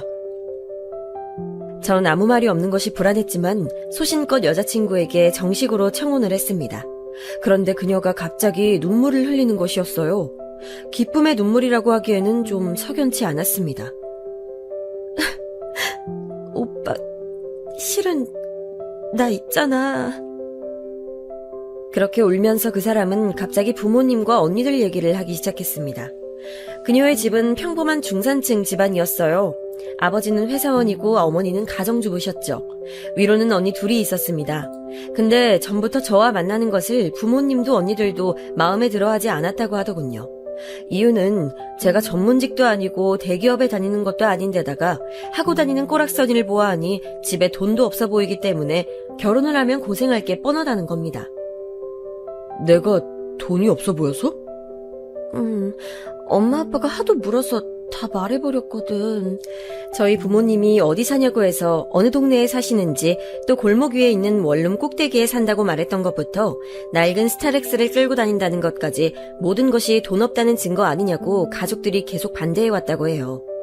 거기다 큰언니는 자산운용회사에 다니는 남편을 두고 있고 둘째 언니는 요즘 세무사, 약사 등 꽤 전문직에 잘나가는 남자들과 외제차를 타고 데이트를 하며 그렇게 막내 동생의 연애를 참견하고 무시하곤 한다는 것이었어요. 언니는 얼마나 심한지 몰라. 나 고생만 한다고. 그렇게 살면 안 된다면서. 나도 듣기 싫어 죽겠는데. 그래서 당장 결혼을 하려고 해도 내가 모은 돈은 1,000만 원밖에 없고 오빠도 돈이 없을 텐데 신혼집은 어떻게 마련하고 또 그런 무시를 당하면서 반대하는 결혼을 할 수 있을까? 난 모르겠어. 거기다 집에서는 공무원 시험에 합격한 올해 초부터 계속 선을 보라고 압박을 주고 있다는 얘기였죠. 그러면서 그녀는 제 손을 잡고 울면서 말하더군요. 우리 그냥 우리끼리 혼인신고 올려버릴까? 난 오빠와 함께라면 단칸방에서 시작해도 괜찮을 것 같아. 정말 헤어지기 싫은데. 저는 솔직히 지고지순한 그녀의 마음에 깊은 감동을 받았습니다. 이렇게 마음이 깨끗하고 착한 사람을 놓치고 싶지 않았어요. 그래서 그날 그녀에게 제 상황을 솔직하게 털어놨죠. 사실은 부모님께서 예전에 사업을 크게 하셨고 사업을 접으면서 건물 몇 채와 땅, 상가를 가지고 있으며 상속세금을 걱정하셔서 이미 내 앞으로 상당 부분 증여를 마친 상태라는 것을요. 그래서 내가 가지고 있는 재산은 이미 100억 정도는 될 것이라는 얘기도 했습니다. 여자친구는 너무 놀란 나머지 토끼 눈이 되더군요. 텔레비전 뉴스에서나 나오는 줄 알았던 100억대 부자가 가난한 줄 알았던 자기 남자친구라고 하니 당황한 기색이 역력했습니다. 저는 그러니까 신혼집이며 뭐며 걱정할 것은 하나도 없다고, 다만 나도 부모님처럼 검소하게 살고 싶다고, 남들 눈에 어떻게 보이든 난 내 소신껏 소박하게 신혼집을 얻고 살고 싶으니 결혼 허락을 받는 과정에서 내 재산에 관한 얘기를 다 털어놓진 않았으면 한다고 말했습니다. 그동안 부모님의 경험으로 보아 돈이 많다는 것을 주변에서 알게 되면 보험이다 뭐다 하면서 귀찮게 하는 사람도 많아지거니와 돈 빌려달라고 졸업한 지 20년, 30년 만에 친구들이 전화가 와서 매달리는 등 너무 피곤하고 힘든 일들이 많았기 때문이라고 저는 그녀를 설득했죠. 미안한 말이지만 언니들의 태도로 봐서 귀찮게 할 것 같은 불길한 예감도 들었거든요. 여자친구는 처음에는 가족들에게 숨긴다는 것을 내키지 않아 했지만 저의 오랜 설득으로 마음을 돌려 그렇게 우리는 여자친구의 가족들께 인사를 가게 됐습니다. 예약된 한정식집으로 가서 그녀의 가족들을 만나던 날 저는 회사 면접 때 샀던 검정 양복을 갖춰 입고 나름 백화점 매대에서 산 5만 원짜리 넥타이를 하고 차려입고 갔습니다. 여자친구의 가족들은 그런 저를 아래 위로 훑어보면서 말을 시작했어요. 자네도 알다시피 내가 자네를 썩 좋아하지 않았단 건 알 거야. 예, 알고 있습니다. 근데도 허락한 건 우리 딸아이가 자네를 너무 좋아해서 내 그 마음을 말릴 수 없어 허락한 거네. 이제부터 자네가 알아야 할 것들을 얘기해 주겠네. 그러면서 집안 형편은 어떤지, 결혼하게 되면 남자가 집은 해오는 거 알고 있냐는 등 여러 가지 걱정인지 깎아내리기인지 모를 소리들을 해댔습니다. 이제 취직도 했는데 차도 한 대 사고 아파트 살 정도 돈을 마련하고 결혼을 했으면 좋겠다는 얘기들이었습니다.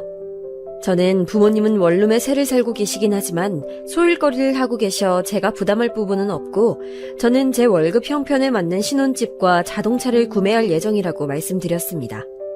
그리고 제 명의로 가지고 있던 20평대 아파트 이름을 대면서 이 아파트에 전세로 들어갈 생각으로 전세금은 맞춰 두었다고 말씀드렸어요. 근데 부모님과 언니들은 전세가 웬 말이냐고 매매를 해야 한다고 하더라고요. 참, 신혼부부가 이제 시작하는데 무조건 매매를 해야 한다니 이해가지 않았어요. 하지만 자리가 자리인 만큼 저도 말을 마쳤습니다. 예, 알겠습니다. 몇 년 안에 아파트를 살 수 있게 할게요. 열심히 살면 충분히 할 수 있을 겁니다. 그래, 그래야지. 물론 제가 부족한 조건인 건 맞고 걱정도 있으시겠지만 미래는 대비되어 있으니 걱정 안 하셔도 됩니다. 또 아내가 번 돈은 아내가 모으거나 쓸 수 있게 해줄 것이고 저는 회사를 다니며 부업도 할 생각이라고 저를 믿고 맡겨달라고 재차 말씀드렸습니다. 모든 제 얘기를 들은 여자친구의 부모님은 표정이 점점 환해지더라고요. 그러더니 사람이 성실해 보이고 지금은 돈이 많지 않아도 소신이 있어 보인다며 결혼을 허락해 주시더군요. 하지만 그 와중에 저를 바라보는 언니들 표정은 좀 좋지 않았지만요.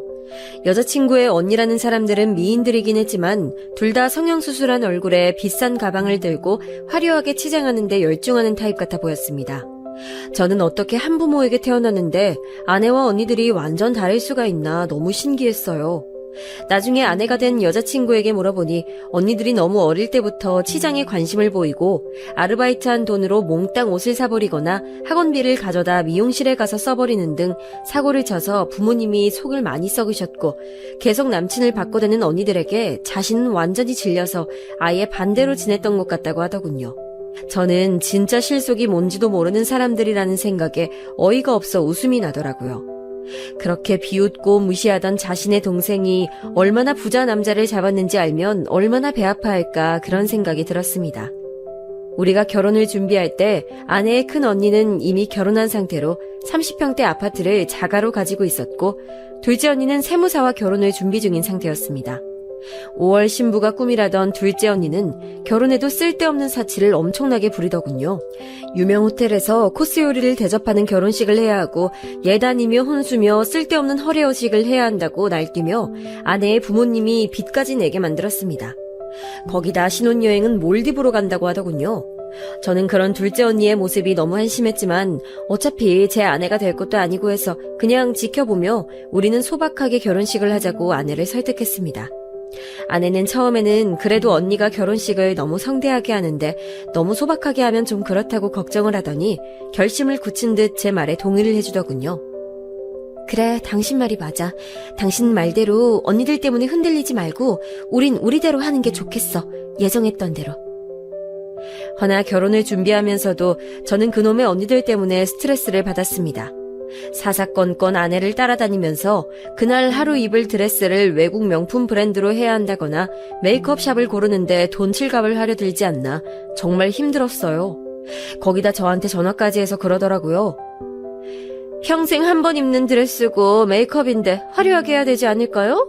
신부가 초라하면 그게 어디 결혼식이에요? 애가 워낙에 씀씀이가 소소하고 말을 잘 못하니까 내가 대신 말해주는 거예요. 아, 예. 암튼 그게 원래 맞는 거니까 그렇게 해봐요. 어이가 없었죠. 이건 충고도 조언도 아닌 강요더라고요. 아내는 처음엔 처형들 얘기에 혹하다가도 저와 얘기를 하면서 다시 예산을 수정하고 돈에 맞게 결혼식을 준비하곤 했죠. 그렇게 우리는 특별 할인되는 예식장을 찾아 소박하게 예식을 올렸습니다. 다만 오시는 손님들을 생각해서 식사만은 깔끔하게 잘 나온 곳을 택했죠. 아버지가 사업하실 때 알던 진짜 부자 손님들도 하객들 중 섞여 있었으니까요. 처음에 제가 연애 결혼을 하겠다고 말씀드렸을 때 내키지 않아 하시던 저희 부모님은 제가 데려온 아내를 보자 마음에 쏙 들어하시는 눈치셨습니다. 요즘 아가씨답지 않게 치장도 요란하지 않고 참하고 조신해 보인다고, 돈도 허투루 쓰지 않는 것 같아 더욱 좋다고 하시면서요. 결혼 과정에서 아내의 처형들 얘기를 했더니 부모님 역시 다 오픈하지 않는 게 좋겠다고, 아내가 처형들과 너무 친하게 지내지 않도록 중심을 잘 잡을 수 있게 항상 잘 살피라고 하시더군요. 그렇게 저는 아내와 무사히 결혼을 하고 결혼 후 1년 뒤 아들을 낳고 또 2년 뒤 딸도 낳고 오순도순 꿈에 그리던 가정을 꾸리며 살았습니다. 우리 둘 사이는 한결같이 문제가 없고 좋았지만 남들은 잘 겪지 않을 것 같은 스트레스가 저에겐 있더군요. 바로 처가의 동서들 사이의 문제였습니다. 제가 형님이라고 불러야 하는 큰언니의 남편과 둘째 언니의 남편들은 딱 그 아내들의 모습과 같이 대단한 속물들이더군요.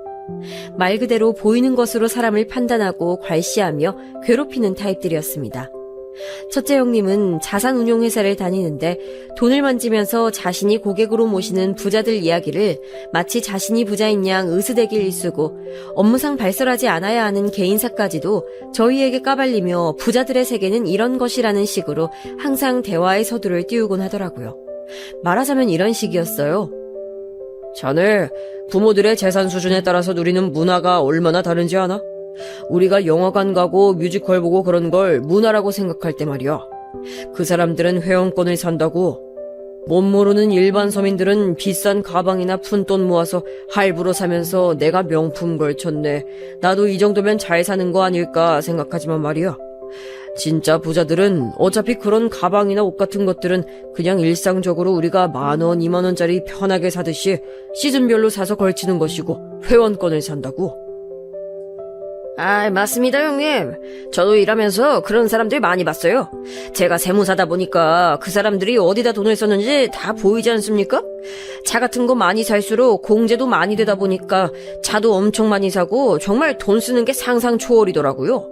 주로 회원권이나 그림 같은 걸 일상적으로 사는데 그런 게 보면 볼수록 입이 떡 벌어지더라고요. 유튜브 보니까 백화점을 가도 그런 사람들은 퍼스널 쇼퍼라는 게 있어서 아예 푹신한 소파에 앉아서 다 가지고 오라고 해서 편하게 쇼핑하던데요. 진짜 그들만의 세상이 있다니까요. 그런 골프 같은 것도 너무 대중화돼서 요즘은 뭐 다치잖아. 그런 사람들은 일단 개나 소나 하는 건 싫어하더라고. 부자들은 진짜 아무 옷이나 입어도 태가 달라. 얼굴에서 빛이 난다니까. 아, 막내 동서 자네는 이런 세계는 듣도 보도 못했겠지? 뭐 어차피 자네 같은 서민은 평생 상관없는 세상 일이니 관심도 없겠구먼. 아, 예. 저는 그런 건 잘 몰라서요. 그리고 돈이라는 것은 버는 것도 중요하지만 얼마나 소신 있게 쓰는지가 중요하다고 저는 생각하거든요. 그래, 저게 바로 없는 사람들이 자존심 세우느라고 자기 열등감 감추려고 하는 소리야. 쥐뿔도 없으면서 말이야. 아이, 무슨 소신이 있어서 청렴하게 사는 양 저렇게 말을 해요. 아 참, 요새 신문 배달은 잘 되나? 요즘 세상에 참 아르바이트를 해도 어떻게 그런 걸 하나? 급기야 대화의 끝에는 제가 부업삼아 하고 있는 신문 배달 일까지 들먹거리며 저를 무시하기 일쑤였죠. 저는 회사를 다니면서 자꾸만 군살이 붙어서 뭘 좀 해볼까 하다가 헬스장 다니는 돈이 비싸게 느껴져서 신문 배달 아르바이트를 하고 있었습니다. 새벽 3시쯤 일어나서 신문 배달 구역을 가면 신문 보급소 분들이 미리 던져놓은 신문 뭉치가 있었어요. 근처 아파트 3-4동과 그 뒤쪽의 단독주택과 빌라촌을 돌아다니며 신문을 주소에 맞게 던지면 되는 일이었습니다. 처음에는 한 신문사 것만 했지만 마침 돌아다니는 저를 본 다른 신문사에서 우리 것도 같이 돌려달라고 말을 해서 저는 2종류의 신문을 돌리고 있었습니다. 비록 매일 시간이 메이는 점은 귀찮긴 했지만 그래도 처음 제 의도대로 운동화를 신고 뛰어다니니 운동 효과는 있더군요. 그렇게 몇 달째 저는 신문 배달 아르바이트 겸 다이어트를 하고 있었습니다. 계속 하다 보니 최근엔 발이 아파서 실리콘 깔창도 주문해서 잘 쓰고 있고요. 아내는 처형들과의 대화에서 우연히 깔창 얘기가 나와 추천을 해준다고 그 얘기를 했던 모양이었어요. 그런데 그걸 가지고 그 후로 뻑하면 얼마나 사정이 쪼들리면 신문 배달 일까지 하냐는 둥 아내와 그 남편들은 시도 때도 없이 그 이야기로 저희를 놀리더군요. 저는 너무 심하게 놀려서 사실은 취미로 하는 것이고 그 알바비로 고아원에 제 자식들 이름으로 기부를 하고 있다고 밝힐까 하다가 어차피 모 눈에 뭐만 보인다고 이런 얘기를 한들 좋게 생각할 사람들인가 싶어 관뒀습니다. 저의 보람있는 봉사활동까지 가난뱅이네 어쩌네 하면서 매도당하고 싶지 않았거든요. 그런데 아무렇지 않게 넘기는 저와 달리 그런 대화들이 명절이나 가족 행사에 오갈 때면 아내는 항상 속상해했습니다. 그런 대화에 발끈해서 돈 있는 걸 밝혔다가 저 속물적인 형님들이 얼마나 들러붙을지 생각만 해도 피곤했기 때문에 저는 그냥 저를 무시하면서 아예 가난뱅이라 생각해주는 쪽이 좋았습니다. 아내는 아이들까지 같이 무시당하는 것 같다며 애들 교육이라도 비싼 영어 유치원도 보내고 좋은 옷도 사주겠다고 주장하다가 저에게 야단을 맞곤 했습니다. 저는 결핍이 아이의 교육에 얼마나 중요하고 꼭 필요한 교육인데 귀한 아이들일수록 험하게 키우는 것이라고 다양한 사람과 섞여 치이기도 하고 다소 열악한 환경에서 교육도 받으며 스스로 자생하는 법을 익혀야 이 험한 세상 살아간다고 말했습니다. 하지만 여보, 당신도 내 교육관 알잖아. 동의했었고. 왜 흔들리는 거야? 그게 언니들이 하도 언니들 말이 아니고 우리가 생각했던 대로 하면 되지. 언니들 말대로 따라가서 실속 없이 키우면 애들 아무것도 모르는 팔푼이 될 거야, 당신. 그걸 바래? 아니, 당연히 아니지. 알았어요. 나도 모르게 헛말이 나왔어. 당신 부모님 얘기 나도 동의하고 있어. 네, 저희 부모님이 저에게 누누이 했던 얘기였어요. 우리가 늙어 죽을 때쯤 지금도 불어가고 있는 막대한 재산을 결국 아이들이 혼자 똑바로 관리할 수 있어야 하는데 지금부터 아이들이 스스로 부자라는 것을 알고 뽐내며 실속 없이 살게 해서는 안 된다고 저는 아내에게 언니들 따로 만날 때도 절대 돈 있는 티 내지 말라고 신신당부를 했습니다. 그래서 아내는 물건을 사더라도 질이 좋지만 브랜드 티가 많이 나지 않는 것을 샀고 최대한 수수하게 하고 다녔죠. 차도 국산 소형차를 끌고 다녔습니다. 하지만 처형들은 리스까지 해서 외제차를 타고 백화점에서 파는 몇백만 원짜리 반지며 목걸이를 할부로 긁으며 사치를 해대더군요. 애엄마들 사이에서 기죽지 않으려면 이 정도는 걸치고 다녀야 한다면서요. 이제는 서로 걸치고 있는 것만 봐도 수준이 맞는지 안 맞는지 안다고 그런 게 안 맞으면 돈 쓰기 불편해서 같이 놀기 힘들다나 뭐라나 말도 안 되는 된장녀 같은 소리를 짓거리면서요. 근데 그런 얘기를 들으면 아내는 속이 상하는지 집에 와서는 잘 먹지도 못하는 술을 꼭 한 잔씩 하고 넋두리를 하는 것이었습니다. 언제까지 이렇게 말도 편히 못하면서 살아야 돼?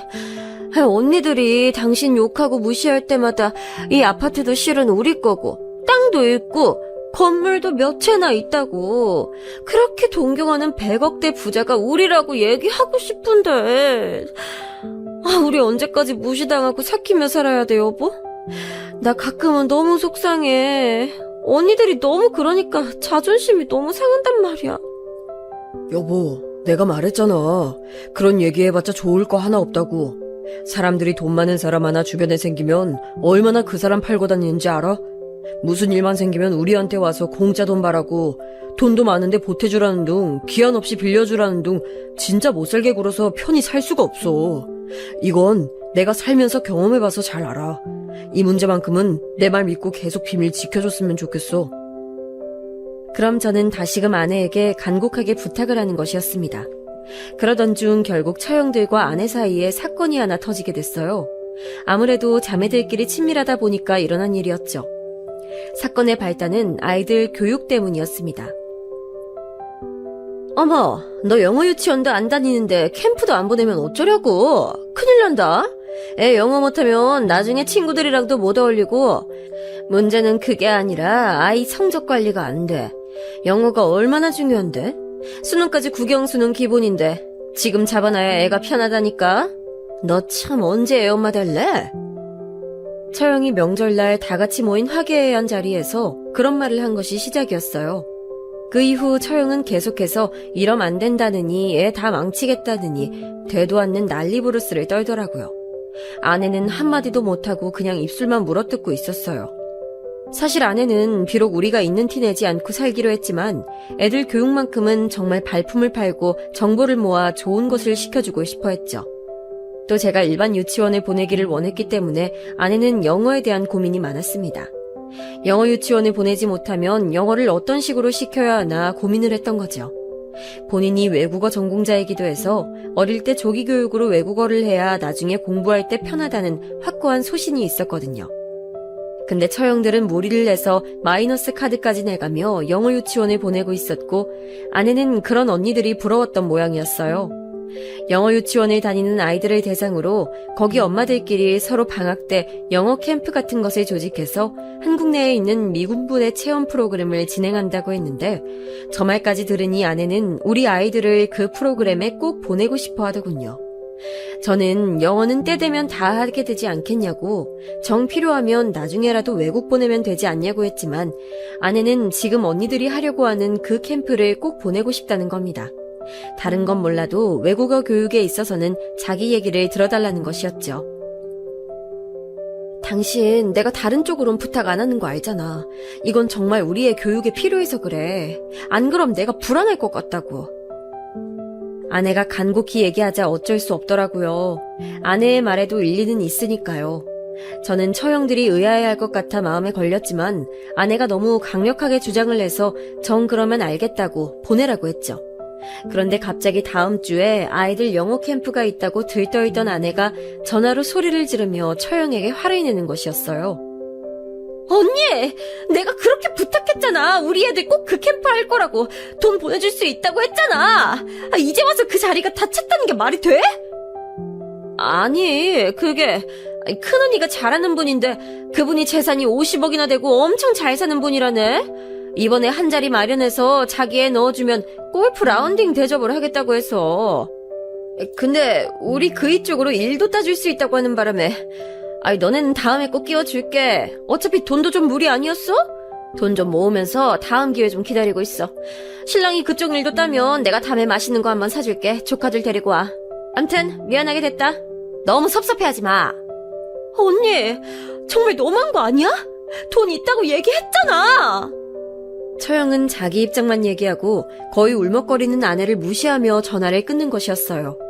저는 아내가 어깨를 들썩거리면서 우는 것을 그때 처음 봤습니다.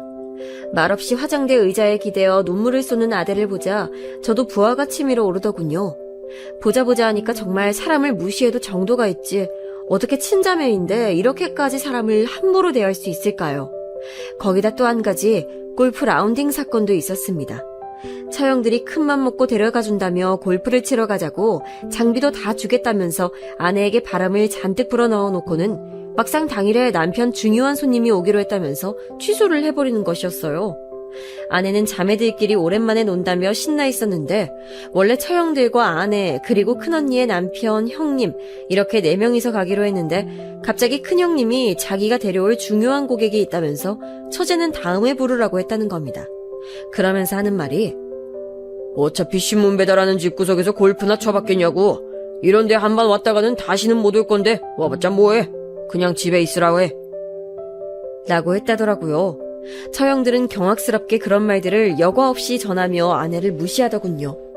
저는 저번 영어 캠프 사건도 그렇고 이번 일도 그렇고 점점 한계치에 다다르는 것을 느꼈습니다. 그래서 너무 화가 나 직접 전화를 걸려 했습니다. 근데 마침 장모님이 저녁을 한 끼 하자고 가족을 부르셨고 가족들 다 있는 자리에서 말을 하는 게 낫겠다 싶어 묵묵히 참고 기다렸죠. 근데 여기서 저는 또 한 번 경악하고 말았습니다. 장모님이 저녁을 먹고 다과상을 내왔을 때 제가 먼저 저번에 있었던 골프 라운딩 일을 조심스레 끄집어내게 됐어요. 아내한테 들었는데 속상한 일이 있었다고 하더라고요. 앞으로 그런 일은 없었으면 좋겠습니다. 갑자기 취소하면 사람 마음이 그렇잖아요. 거기다 형님이 덧붙인 말까지. 어머, 아니 뭐 그런 거 가지고 그래요? 제가 말했잖아요. 어쩔 수 없는 사정이 있었다고. 그리고 그이가 한 말이 뭐 틀렸나요? 언니! 처형은 기어코 형님이 한 말이 뭐가 틀렸냐면서 골프 한 번 쳐봤자 그걸로 끝일 텐데 그 돈이 어디서 날 거며 골프 치는데 돈이 얼마나 드는지 아냐며 한껏 비웃더라고요. 아내가 벌컥 소리를 지르며 영어 유치원 얘기까지 꺼내자 그것도 어쩔 수 없었다며 상황 핑계를 대더군요. 그저 자기들 위신과 체면이 가장 중요했던 것이면서 물질적인 것밖에 모르는 사람들이 이렇게 뻔뻔하게 나오니 저도 점차 부하가 치밀어 오르기 시작했어요.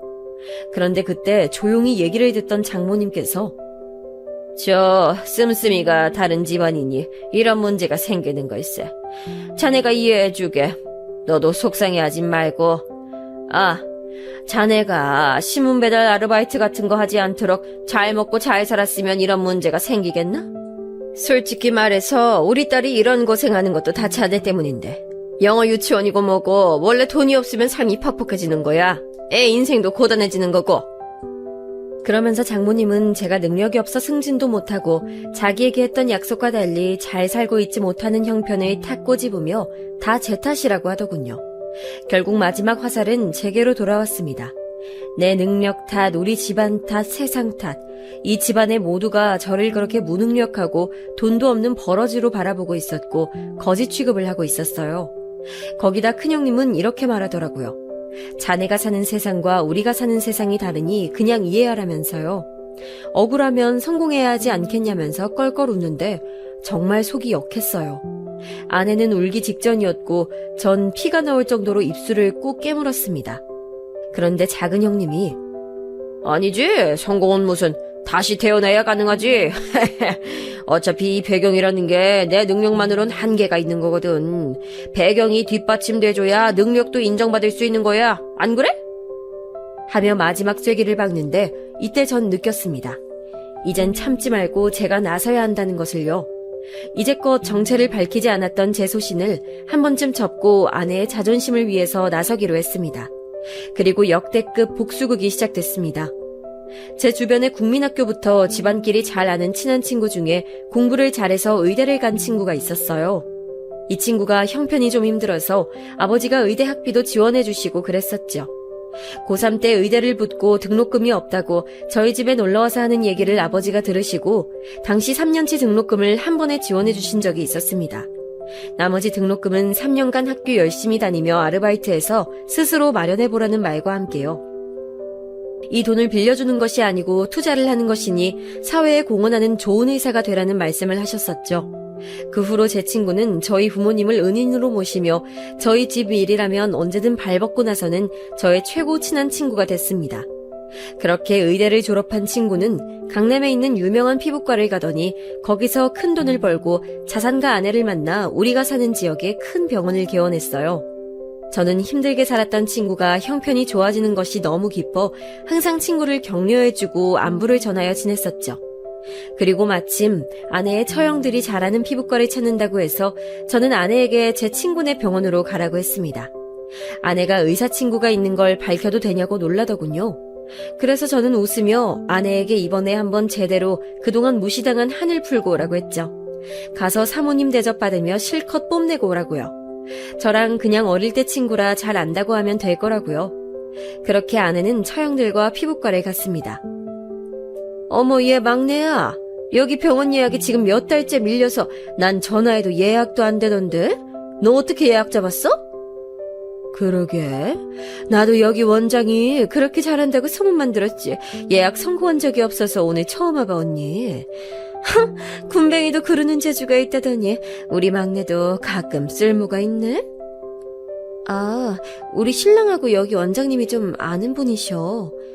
뭐? 신문 배달이 나는 너네 신랑하고 여기 원장님이 어떻게 하셔? 와, 세상 좁다더니 신기한 인연이네. 처형들은 신기한 인연이라며 처음엔 막 비웃고 저들끼리 웃고 떠들었답니다. 그리고 아내는 그때까진 숨죽여 화를 꾹 참고 있었고요. 안녕하세요. 처음 뵙겠습니다. 어머, 대표 원장님이시죠? 너무 미남이시다. 세상에 피부 좋으신 것 봐. 원장님, 오늘 저희 피부도 백옥처럼 만들어주시는 거죠? 그러다 처형들은 제 친구가 등장하자마자 호들갑을 떨었다고 하더라고요. 제 친구는 사전에 저에게 들은 이야기가 있어서 침착하게 말했다고 합니다. 원하시는 모든 치료 서비스 전부 무료로 해드리겠습니다. 제 불알 친구 아내분이 와 계시니까요. 원하시는 거 다 말씀해주세요. 재수씨, 제 친구 요즘 잘 있습니까? 저녁 함께 하자니까 이 자식이 신문 배달한다고 저랑 만나주질 않아서 제가 진짜 속상해 죽겠어요. 저 좀 한 번만 만나달라고 재수씨가 말씀 좀 해주시면 안 될까요? 처형들은 순간 무슨 소리를 들은 건지 어안이 벙벙했다고 하더군요. 신문 배달이나 하는 사람이 어떻게 원장과 일이 각별한 건지 신기했겠죠. 아내는 웃으며 말했다고 합니다. 우리 그이가 좀 자기 생활 패턴이 깨지는 걸 싫어해서요. 신문 배달이 요즘 재밌나 봐요. 제가 다음에 자리 한번 마련할게요. 걱정 마세요. 오늘은 우리 언니들 잘 부탁드려요. 아참, 저희 둘째 언니네 세무사에 일도 맡겨보신다고요? 아, 네. 친구놈한테 듣자니 세무사시라고 해서 좀 맡겨볼까 해요. 언제 자리 한번 마련해 주시겠습니까? 여기 언니분들도 다 같이 식사도 하면서 세금 문제도 좀 여쭤보면 좋겠는데요. 지금 하고 있는 데서 옮겨보려고 하거든요. 둘째 처형은 눈이 반짝 뜨였겠죠. 이렇게 큰 유명병원의 일을 따낼 수 있다면 정말 큰 건이니까요. 그렇게 제 친구 때문에 저는 한동안 집안 행사 때도 항상 우리 부부를 무시하며 자기들끼리만 말을 섞던 형님들과 오랜만에 식사를 하게 됐습니다. 이때까지만 해도 자신들이 그렇게 우러러보는 의사인 제 친구와 제가 어떤 관계인지 미심쩍어하는 반응이더라고요. 저는 점점 더 재밌어졌어요. 저 속물들이 과연 어떤 반응을 보일지 나중에는 아내와 상관없이 저도 살짝 기대가 되더군요. 약속 장소는 일식집으로 우리 부부는 즐거운 마음을 안고 도착했습니다. 아내도 저번 피부과에서 언니들이 놀라워하고 주눅들어하는 것이 통쾌했다면서 콧노래를 부르더군요. 드르륵 도착해서 문을 열자 큰 처형네 부부와 둘째 처형네 부부가 벌써 와 있더군요. 제 친구에게 선물할 고급 와인도 들고 왔더라고요. 사실 제 친구는 소주파인데 저는 속으로 웃었습니다. 인사를 나누고 자리에 앉자마자 질문이 쏟아지더군요. 오랜만이야, 동서. 그런데 의외의 인맥이네. 저 병원 되게 유명하고 요즘 핫한 곳인데 자네가 어떻게 하나? 아이, 그러게 말이야. 우리 회사에서도 자산 설계하시라고 몇 번이나 연락을 해도 원장님이 하도 바빠서 통화 한 번 안 되던 곳인데 자네랑 어떻게 알아? 저는 태연하게 웃으면서 말했습니다. 아, 어릴 때부터 저를 많이 도와준 친구예요. 요즘 저 신문 배달하는 것도 도와주고 참 좋은 친구죠. 사람 형편 따라 가리지 않고 항상 잘해준답니다. 와, 역시 진짜 귀족이구만. 자네같이 없는 사람과 친구를 내주다니 인품이 대단하신 분이야. 잘 모시게. 나이가 같다고 다 친구가 아니지. 형님으로 모시며 우러러봐야겠구먼. 그나저나 참 특이하시네. 아무리 어렸을 때 친구라도 자네같이 아무것도 없는 사람 볼 게 뭐가 있다고 인연을 유지하다니. 이놈의 형님들은 아직도 정신을 못 차리고 저를 하대하고 깔보더라고요. 그러던 순간 제 친구가 들어왔습니다. 저와 아내가 좋아하는 애플망고를 가득 싸서 아내와 함께였더라고요. 친구의 옷차림은 근사했습니다. 백화점 명품관을 그대로 옮겨놓은 듯 했죠. 그런데 관심 없는 제가 보기에도 부티가 줄줄 흐르더군요. 친구의 아내 역시 머리끝부터 발끝까지 윤기가 반지르르한 자켓에 다이아가 번쩍이는 목걸이며 미용실에 다녀왔음이 분명한 헤어스타일에 화장까지 서비스를 받고 온 듯 했습니다. 저는 친구가 제 부탁으로 나름 컨셉을 잡았나 보다 생각하며 속으로 웃었죠. 평소보다 차림새가 퍽이나 요란했거든요. 화려한 제 친구 부부의 등장에 형님들과 처형은 정신을 못 차리더군요. 호들갑을 떨며 일어서더니 외투를 받아준다는 둥, 추가 주문을 해야 하니 직원을 부른다는 둥, 무슨 왕과 왕비마마 대하듯이 부산을 떨었습니다. 친구의 아내는 자리에 앉자마자 제 아내의 손을 꼭 잡고 인사를 하더군요. 언니, 너무 보고 싶었어요. 제가 연락드려도 연락도 잘 안 되시고 그렇게 커피 한 잔만 하자니까 뭐가 그렇게 바쁘세요. 아유, 못 본 사이 더 어려지셨네요. 아니, 그냥 애 키우느라 바빴지 뭐. 다음에 꼭 커피 한 잔 해요. 아, 여기는 우리 친언니들. 생각지 못한 의사 사모님의 애교에 처형들은 당황하다 못해 멍해 보이는 눈빛이었습니다. 거기다 이어지는 말엔 더 정신을 못 차렸어요. 안녕하세요. 처음 뵙겠습니다. 근데 친자매인데 좀 안 닮으셨네요? 네? 아니, 제가 좋아하는 우란이는 이렇게 안 꾸며도 부잣집 사모님다운 귀티가 흐르잖아요. 어떻게 자매인데 한 명만 귀티가 나지? 신기하네요. 아니, 그게 무슨... 제 동생은 신랑이 부업으로 신문 배달을 할 정도로 가난한데 사모님이 뭘 잘못하시는 거 아니에요? 귀티라고요? 그 말을 듣던 제 친구가 픽 하고 웃음을 흘리더군요. 부업이요? 아하하, 제 친구가 그랬어요.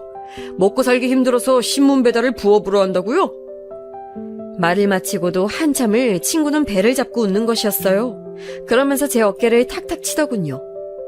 아이고, 이 웃긴 자식아. 내가 좀 그러지 좀 말랬지, 어? 있는 티 좀 내고 살라니까. 골 때린 놈. 저는 그저 말없이 빙그레 웃었습니다.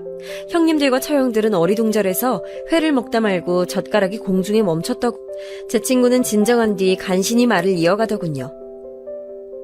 저기 세무사 하신다고 그랬죠? 이 친구가 일 안 맡기던가요? 예? 몰라요. 이 친구 재산이 저보다 더 많아요. 예전에 100억이었으니 지금은 몇백억 될 수도 있는데 진짜 모르세요? 아니 그게 무슨 말이야? 동서가 100? 아니 몇백억이 있다고? 순간 저는 우리를 둘러싼 모든 시간의 흐름이 멈추는 것 같은 신기한 경험을 했습니다. 말 그대로 내 사람은 그대로 멈춰서 움직이질 않았거든요.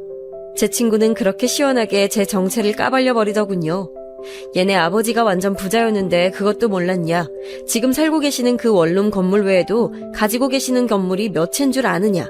지금 얘네 아파트도 살고 있는 것 빼고도 몇 채나 더 있고 주식에는 얼마가 물려있는지 아냐. 진짜 어떻게 가족이신데 아무것도 모를 수가 있냐고 친구는 신나게 속사포처럼 얘기를 하더군요. 그리고 마지막에 이렇게 말했습니다. 제 친구가 가난했던 저에게 의대를 다니게 해준 은인입니다. 돈이 많아도 함부로 쓰지도 않고 신문 배달로 기부도 하고 얼마나 속이 깊은지 저는 진정한 부자의 모습을 보여주는 제 친구가 너무 자랑스럽습니다. 그리고 와인 같은 거 싫어합니다. 잘 알지도 못하고요. 저는 이 친구와 양은 냄비 뚜껑에 덜어먹는 라면하고 소주가 최고거든요. 일단 일어설게요. 친구가 그러고 나가니 무서운 침묵이 흘렀습니다. 그 자리에서 형님들은 갑자기 자세를 고쳐앉더군요. 우습게도 그렇게 공손한 자세는 그분들을 난 후 처음이었습니다. 동서, 그동안의 무례를 용서해주게나. 우리가 미안하네, 어? 우리가 너무 자네 마음을 상하게 했어, 그치? 그렇게 더듬거리는 큰 형님의 셔츠가 땀으로 흠뻑 젖었더군요. 하지만 오히려 비굴한 눈빛이 더 역겹게만 느껴졌습니다. 아니 솔직히 말해 속은 시원했지만 막상 또 일이 나오니 헛웃음이 나오더라고요. 그래. 동서 우리가 미안해. 제발 사과를 받아주게나. 왜 진작 얘기를 하지 그랬어? 작은 형님 역시 비굴하게 저에게 빌다시피 사과를 하더군요. 저는 가볍게 웃으며 형님들께 말했습니다. 얘기를 하면 달라지나요? 그동안 저를 발가락에 낀 때처럼 무시하시더니 어떻게 생각이 좀 바뀌셨습니까? 진짜 부자는 어떻다고요? 직접 눈앞에서 보시니 어때 보입니까? 형님들, 이재용도요. 국산차도 끌고 다니고 1,000원짜리 립밤도 발라요. 형님들이 부자라 생각하는 사람들 다 속빈 강정입니다. 제발 실속 좀 차리면서 함부로 남 판단하지 마시고 정신 똑바로 차리고 사세요. 그렇게 저의 통쾌한 복수극은 끝이 났습니다. 사실 복수랄 것도 없었지만 그날 이후 아내는 이제 언니들이 자기 말을 귀담아 듣고 어떻게 그렇게 부자랑 결혼을 했냐고 부러워한다며 좋으면서도 그렇게 태도가 바뀐 것이 씁쓸하다고 말했죠. 저는 그러거나 말거나 우리만 예전처럼 소신 있게 살면 되는 거라고 말했습니다. 그 후로 형님들은 같이 골프를 가자, 제발 우리한테 세금 계산 좀 맡겨라 한동안 질척거리더니 제가 단호하게 계속 거절하자 단념하셨는지 요즘 연락이 뜸하더군요. 거기다 이어서 장모님까지요. 장모님도 이 소식을 들으셨는지 갑자기 용돈 달라며 연락이 오시는데 참 그렇습니다. 제 얘기 어떠셨나요? 통쾌하셨나요? 제 사연 들으시는 여러분들도 혹시 옷차림이나 눈에 보이는 집이나 차로 무시당하신 적이 있으시겠죠? 단언컨대 그 사람은 어차피 인생에서 필요 없는 사람이니 그런 사람 말고 있는 그대로의 나라는 사람의 가치를 알아봐주는 사람들을 곁에 두시길 바랍니다. 짧다면 짧고 길다면 긴 인생길인데 괜히 의미 없는 사람들에게 에너지 쓸 필요가 있겠어요? 저는 앞으로도 새벽에 열심히 신문 배달을 하며 제가 정직하게 땀 흘려 번 돈의 가치를 몸에 새기며 사회에 도움이 되고 우리 아이들에게 올바른 삶의 길을 보여줄 수 있는 사람이 될 수 있도록 노력할 거예요. 여러분들도 저처럼 기부하시고 운동도 할 수 있는 소소한 일거리 한번 찾아보시면 어떨까요? 아직은 한겨울이지만 언젠가 봄이 올 것 같습니다. 흔히 인생을 빗대어 겨울이 지나야 봄이 온다고 하잖아요. 저에게도 힘든 시기가 있었지만 잘 지나고 나니 다시 마음이 봄으로 돌아왔네요. 여러분들도 마지막 겨울 마무리 잘하시고 봄꽃이 만개할 때쯤 우리를 힘들게 했던 시련과 고통들이 물러가길 바라면서 행복한 하루 보내세요.